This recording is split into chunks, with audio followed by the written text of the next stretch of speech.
Hey, Janet here. And I'm making this introduction to introduce myself, but also I'm really wanting to grow my YouTube channel. I want to eventually monetize it. And for now, I'm going to be doing just lots of educational, informational, kind of how to's when it comes to outbound phone calls, telemarketing, cold calling, whatever you want to call it. But I call it a great way to make connections and build on your new business. And I've been cold calling, it's over 20 years. I got started in 2001. And to my surprise, I was very good at it.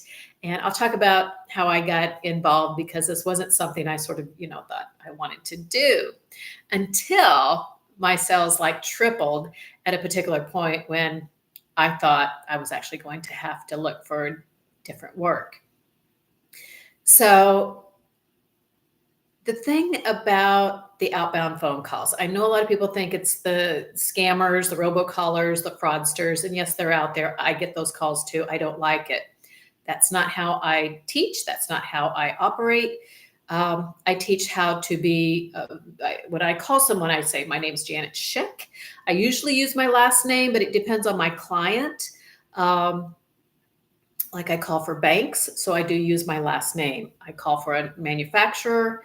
I don't use my last name, but I'm really operating in a whole different way with the manufacturer. For example, with the manufacturer, I leave a lot of messages because they make machinery.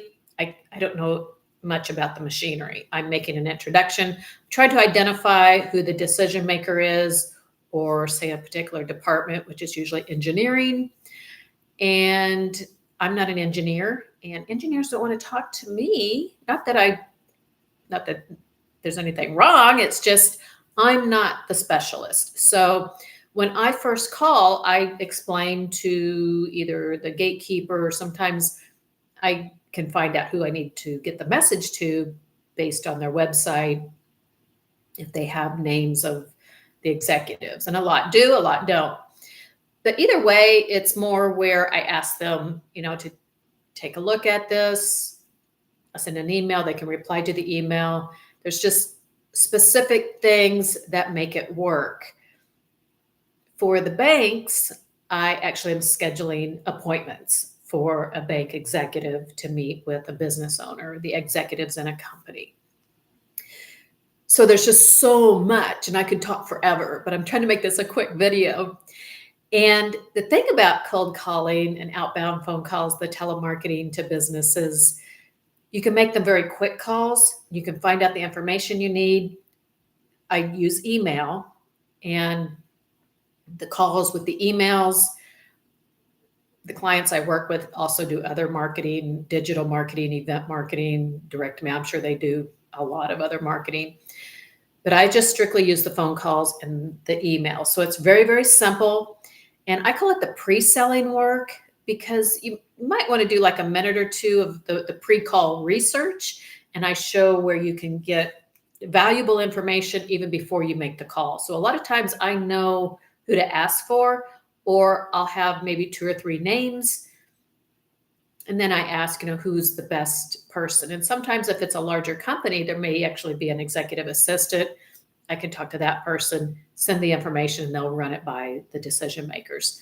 It works. I've been doing it for over 20 years. I just I'm almost bursting at the seams with excitement because I know that with a lot of the negativity that comes with phone calls, or the feeling of just uncomfortableness, a lot of people might feel with whether it's making a call or receiving a call. So I talk a lot about how to do both of those, because when I make calls and I talk to a gatekeeper, the operator, front desk, receptionist, when they're experienced, it's just kind of the meeting of the minds where I appreciate them, they appreciate me, because we know what we need, what needs to be said, and how to approach, how to speak, what's expected, what's going to be the route that they're allowed. Um, what I mean by that is some companies, their policy is not to give out an email. That's okay. I can leave a live message. I can leave a voicemail message. And sometimes I'll have like the general office email.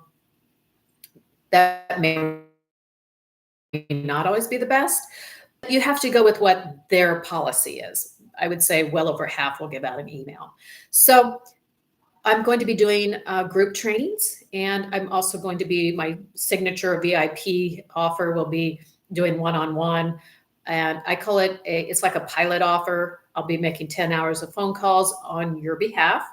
And then at some point, you or someone you hire could have training materials. I'll also help them get trained so they can start making those calls. And then I continue with either meeting one-on-one, or they may want to join in the group trainings, because I don't want to say it is ever evolving and people are always learning, but that's just kind of sales and marketing at its best. We're always learning, we're always evolving, we're always coming up with new ideas. You got to change it up. It's kind of like your house.